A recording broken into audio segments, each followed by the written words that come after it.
Headline बनती है US warn Americans leave Iran now.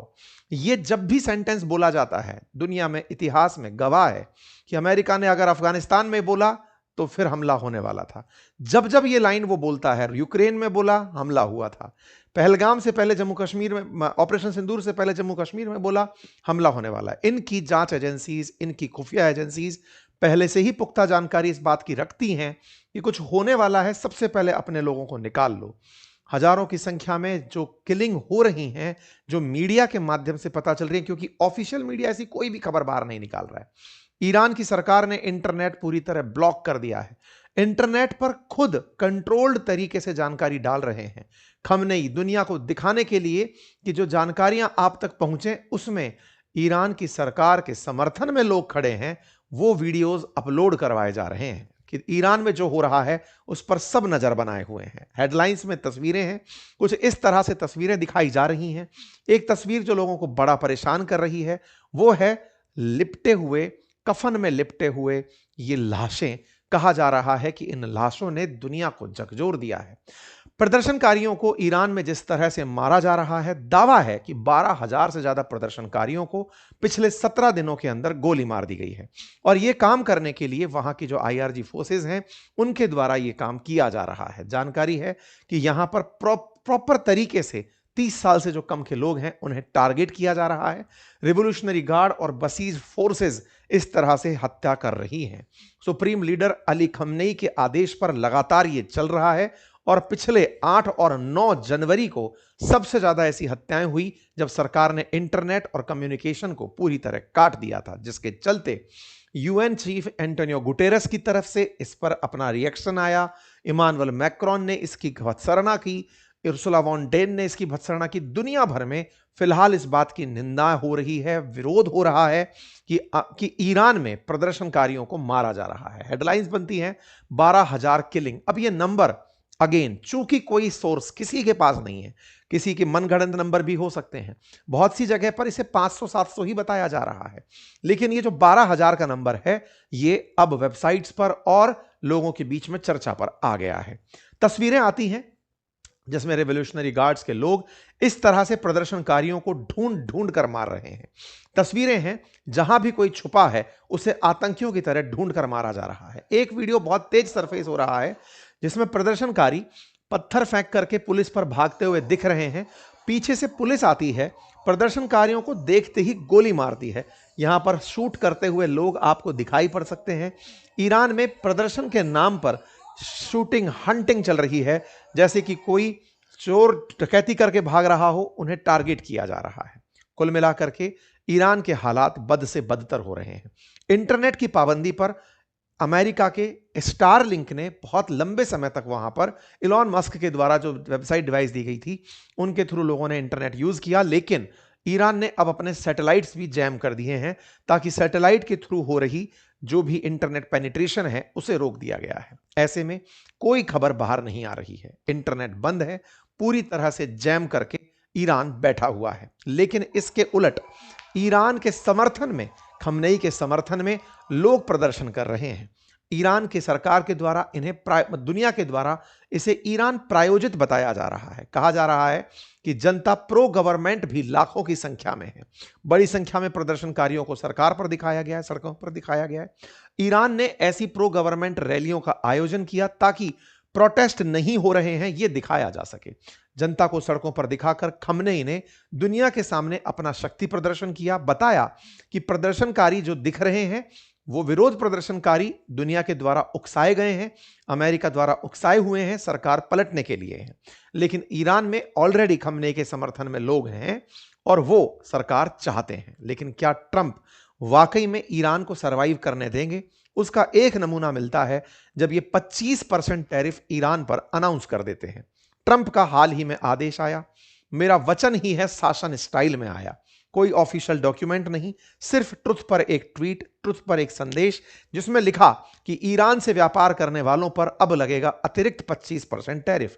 इनके इसी ट्रुथ सोशल मीडिया पर दिए स्टेटमेंट को व्हाइट हाउस ने एज इट इज छाप दिया। दुनिया को यह मानना पड़ेगा। परिणाम निकला, अब रियाल की वैल्यू 0 हो गई है, अर्थात ये किसी काम का नहीं बचा है। ईरान की करेंसी बुरी तरह डिवैल्यूएट हुई है, यानी कि दुनिया में इससे ज्यादा कोई और करेंसी नहीं गिरी होगी। इतने बुरे हाल ईरान की करेंसी के हो गए हैं। करेंसी क्यों गिर रही है? क्योंकि ईरान के साथ अगर कोई भी विश्व का देश व्यापार ही नहीं करेगा तो डॉलर होगा ही नहीं। डॉलर जब होगा नहीं तो ईरान अंतर्राष्ट्रीय रूप से कुछ खरीद नहीं पाएगा। पूरी तरह आइसोलेट करने की अमेरिकी इस नीति में, जहां रूस के साथ तेल खरीदना प्रतिबंधित किया गया था, अब ईरान के साथ तेल खरीदना अमेरिका ने इंपोज कर दिया है। और इसी इंपोज के चलते लगातार ईरान श्रिंक होता जा रहा है और जनता इसी महंगाई के चलते विरोध करने सड़कों पर आ रही है। इसी से सवाल बनता है कि अगर ऐसा होता है तो यह टैरिफ किसे सबसे ज्यादा नुकसान पहुंचाएगा? तो साथियों, ईरान के साथ सबसे ज्यादा व्यापार चाइना करता है, इंडिया करता है, टर्की करता है, जर्मनी करता है। ये देश जो ईरान के साथ व्यापार करते हैं अब ये व्यापार नहीं कर पाएंगे। डेटा है कि ईरान दुनिया के अंदर ओपेक कंट्रियों में शामिल है। तेल बेचना इसका मेन काम है। चाइना को 30 से 32 बिलियन डॉलर का हर साल तेल बेचता है। यूएई को 18.6 बिलियन डॉलर का, इंडिया को 13.1 बिलियन डॉलर का एक्सपोर्ट करता रहा है। लेकिन अब ये 2022 के आसपास के आंकड़े हैं और अब क्या हो रहा है? अब चाइना के साथ इसका व्यापार लगभग 80% है। ईरान का टोटल जो एक्सपोर्ट है वो चाइना को लगभग 80% है। ऐसे में चाइना पर अब 20-25% अतिरिक्त टैरिफ लगाकर चाइना को प्रेशराइज कर दिया गया है, क्योंकि चाइना अमेरिका को जब सामान बेचेगा तो अमेरिका चाइना पर 25% अतिरिक्त टैरिफ वसूलेगा। बात जहां तक भारत की हो, भारत के साथ लगभग 1.5 से 2 बिलियन डॉलर का व्यापार है, जिसमें भारत ईरान को अपनी तरफ से बासमती राइस, खाने पीने की सब्जियां टाइप की जो चीजें हैं, ऑर्गेनिक प्रोडक्ट्स जो हैं वो भेजता है, बदले में बहुत कम मात्रा में तेल मंगाता है। लेकिन अब इसे भी रोकना पड़ेगा। यही हाल अब टर्की का है, Germany, south Korea, UAE, Japan का है। ये सारे देश जो ईरान से छुटपुट भी व्यापार करते थे अब उसे पूरी तरह से टैरिफ से लाद दिया जाएगा।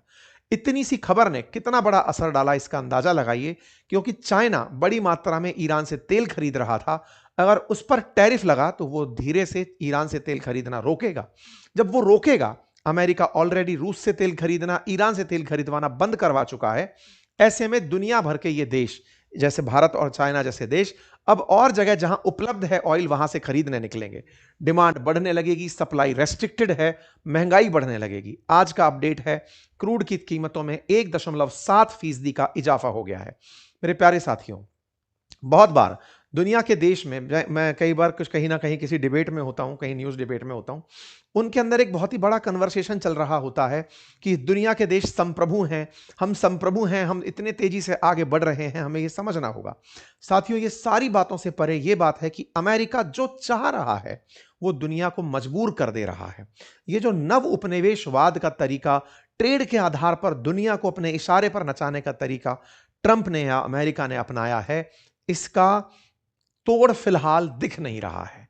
यह तोड़ के रूप में एक रिटेलिएटरी एक्शन हो सकता है इफ चाइना इसे अफोर्ड कर पाए, और वो ये कि चाइना अपने एक्सपोर्ट्स रोक दे। जैसे अमेरिका टैरिफ के नाम पर इंपोर्ट्स पर टैरिफ वसूलता चला गया, दुनिया के लिए सप्लाई सिस्टम बने हुए देश, चाइना जैसे देश, भारत जैसे देश जो एक्सपोर्ट्स करते हैं, एक्सपोर्ट आधारित कंट्री हैं, वो अपने एक्सपोर्ट रख करके अगर महीने भर के लिए भी बैठ जाएं तो अमेरिका घुटनों के बल आ जाएगा, क्योंकि अल्टीमेटली उसके पास सप्लाई देने के लिए नहीं होगा।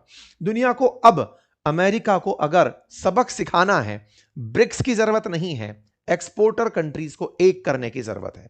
जो टैरिफ से पीड़ित हुए उन्हें एक होने की जरूरत है। उनमें खुद ये क्वेश्चन पैदा करना होगा कि वो माल नहीं बेचेंगे। अगर वो इतना करने का और उस माल को अपने यहां डंप करने का साहस रख पाए तब तो अमेरिका को सबक सिखाया जा सकता है। अदरवाइज जो अमेरिका कहेगा वो माना जाएगा। फिलहाल के लिए दुनिया में तेल की कीमतें बढ़ चुकी हैं। हालांकि इसके पीछे मायने कुछ और भी हो सकते हैं। अमेरिका चाहता हो कि वेनेजुएला से तेल खरीदो, मैं वहां से निकाल रहा हूं। अमेरिका ने पूरी तरह ईरान की करेंसी को कोलैप्स की स्थिति पर पहुंचा दिया है। हाइपर इन्फ्लेशन ताकि जनता और उग्र होकर सरकार के खिलाफ हो, एक्सपोर्ट पूरी तरह प्रतिबंधित, जनता घुट जाए कि हमें ईरान की वर्तमान सत्ता हटानी होगी। अगर हम ये हटाने में कामयाब हुए तभी दुनिया से हम व्यापार कर पाएंगे और सरवाइव कर पाएंगे। ट्रंप लगातार इस प्रेशर को यहां पर बढ़ाए जा रहे हैं। हालांकि चाइना ने इस तरीके का विरोध किया है, लेकिन अगेन उस अपोज का कोई मीनिंग नहीं रहता, क्योंकि 25% ट्रंप ने मेरा वचन है शासन की तरह लगा दिए हैं। ये वही तरीका है जैसे रशिया पर इन्होंने जब लगाए थे। रशिया से व्यापार करने पर भारत पर टैरिफ लगे थे, भारत को 50% टैरिफ देने की घोषणा हुई थी। ईरान के मेन एक्सपोर्ट्स में इंडिया 7% एक्सपोर्ट पाता है। ऐसे में भारत का व्यापार निश्चित ही बाधित होगा। भारत और ईरान के बीच में जो व्यापार है वो लगभग अभी फिलहाल 23-24 के अगर 24-25 का देखा जाए तो $1.5 बिलियन के आसपास था, जिसमें हमारे एक्सपोर्ट्स अधिक थे और उन एक्सपोर्ट्स में हम राइस एक्सपोर्ट बड़ी मात्रा में करते थे और उसके चलते हमारा राइस का एक्सपोर्ट अब प्रभावित होगा। भारत के अंदर चावल के जो निर्यातक हैं उन्हें नुकसान होगा। ऑलरेडी ट्रेड के अंदर पैसा अटक रहा था, ईरान के साथ व्यापार में पहले ही पेमेंट क्राइसिस चल रहा था, रहा सहा एक्सपोर्ट बाधित होने से भारत के किसानों को इसका नुकसान होगा। इतना ही नहीं, भारत ने चाबहार में जो मिलियंस ऑफ डॉलर का इन्वेस्टमेंट किया हुआ है वो भी कहीं ना कहीं आइसोलेट रह जाएगा। अमेरिका की चाहत है कि अमेरिका के कहने पर जैसे किया जाए वैसे किया जाए, मतलब ईरान से जब वो कहे तब व्यापार करिए, जब नहीं कहे तब मत करिए। तो भारत के निवेश चाबहार पोर्ट में अटके रह जाएंगे। कुल मिलाकर सेंट्रल एशिया तक हमारी पकड़ कमजोर रहेगी। ऐसी स्थिति में दुनिया को फिलहाल के लिए इन एडवाइजरीज पर ही फोकस करने में ज्यादा मजा आ रहा है कि चलो जो हो जाने दो। अमेरिका ने जैसे हाल ही में ईरान के लिए एडवाइजरी जारी करते हुए कहा है, सिक्योरिटी अलर्ट्स जो भी अमेरिकी ईरान में है निकल लें। ऐसा कहते हुए अमेरिका ने एडवाइजरी जारी की, तो यह उम्मीद की जा रही है कि अब हो सकता है कि जनता के खिलाफ या प्रदर्शनकारियों के खिलाफ ईरान सरकार जो कार्रवाई कर रही है, अमेरिका उन्हें दबाने के लिए ईरान के सैन्य ठिकानों पर खमनेई को मरवाने को लेकर कार्य कर सकता है। यूएस ने ऐसा पहले भी किया है। अगस्त 2021 की कटिंग देखें, तब यूएस सिटीजन्स को काबुल जाने से रोका गया था। उस समय पर काबुल से अमेरिका बाहर निकल रहा था। बिल्कुल वैसे ही 23 जनवरी 2022 को यूक्रेन में अमेरिकियों को हिदायत दी गई थी। महीने भर के भीतर रशिया यूक्रेन वॉर शुरू हो गया था। रशिया के केस में अक्सर ऐसा रहा है, अमेरिका जब भी ट्रैवल एडवाइजरी जारी करता है, विशेष रूप से जैसे भारत के केस में भी, जब पहलगाम के बाद भारत ऑपरेशन सिंदूर करने वाला था, तब अमेरिका ने जम्मू कश्मीर में ट्रैवल एडवाइजरी जारी की थी कि यहां ना जाएं, और उसके बाद में ऑपरेशन सिंदूर हो गया था। कुल मिलाकर अमेरिका की ट्रैवल एडवाइजरी के मायने होते हैं कि अब अमेरिकी सरकार कुछ करने आ रही है।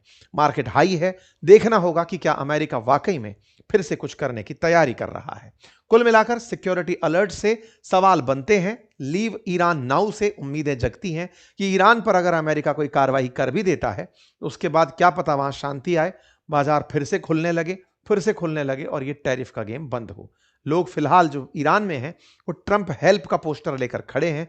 ऐसी तस्वीरें फिलहाल सोशल मीडिया पर वेस्ट द्वारा पब्लिक की जा रही हैं। देखना होगा कि क्या ये सारी चीजें आने वाले समय में किसी और भीषण युद्ध की तरफ धकेल तो नहीं देंगी।